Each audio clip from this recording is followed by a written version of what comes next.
Am I the a-hole for posting an episode on my true crime podcast after one of the victim's family members begged me not to? I am a 25-year-old female and I run a solo true crime podcast that streams on multiple platforms. I've only been running my podcast for a couple of years, but it has already risen in popularity, and I'm able to complete sponsorship deals every episode, which makes me a good amount of extra income. I genuinely have a passion for this stuff, and I always try to go about my work as compassionately and as thoughtfully as possible. Last month I was researching other smaller true crime podcasts for inspiration for future episodes. I came across an extremely gruesome yet fascinating case that I hadn't seen many of the big podcasts cover. I worked tirelessly to create a 3-part series about this case, and I am so proud of all of my hard work. I posted the very first part of the series, and after it had only been up for a week, it became my #1 most popular episode. This was huge for me since I had been running my podcast for years and never had I broken numbers like that before. I had so many brand deals rolling in, and I still had the second and third parts to post. I was so happy that I was accomplishing so much, since my dream was to be able to become a full-time podcaster. If the numbers continue to rise after I posted the next 2 parts in the series, then I will be able to quit my day job and achieve my dream of doing this full-time. I ran into a problem yesterday when I received an email from one of the victim's family members from the case I had covered in a popular episode.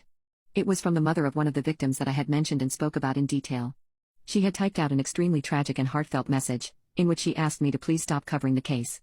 She said that ever since true crime content had gotten so popular, she was so nervous that people would start sharing all of the gory details about her child's murder, and she just couldn't handle all of the interest around the worst thing that's ever happened to her. She said that she had been reached out to previously by podcasters who wanted to cover the story and denied them every time. She said she wished I had tried to contact family members before I covered this story, but all she was asking now was that I delete the episode so that her family trauma wouldn't be used as entertainment. I'll admit, when I first read the message, I cried for this poor woman. I felt so bad that I had hurt her. I took an entire day to think about what I should do. On one hand, my heart broke for this woman and I wanted to help her heal instead of open old wounds. On the other hand, this series was going to be my meal ticket into a better life, and at the end of the day, I had seen the case covered by at least 2 other small podcasts. Sure, it hadn't been covered by any big true crime podcasts, but that's the main reason why I worked so hard to create a solid series about it. Besides, I still had the 2 other episodes to post, which took me days to record and edit together.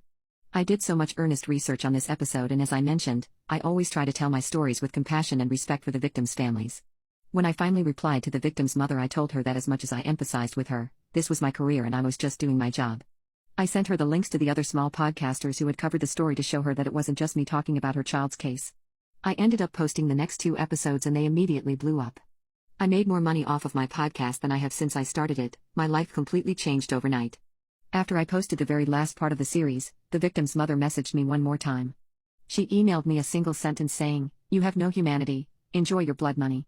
Again, my heart goes out to this woman, but I don't see why she has chosen to target me in particular.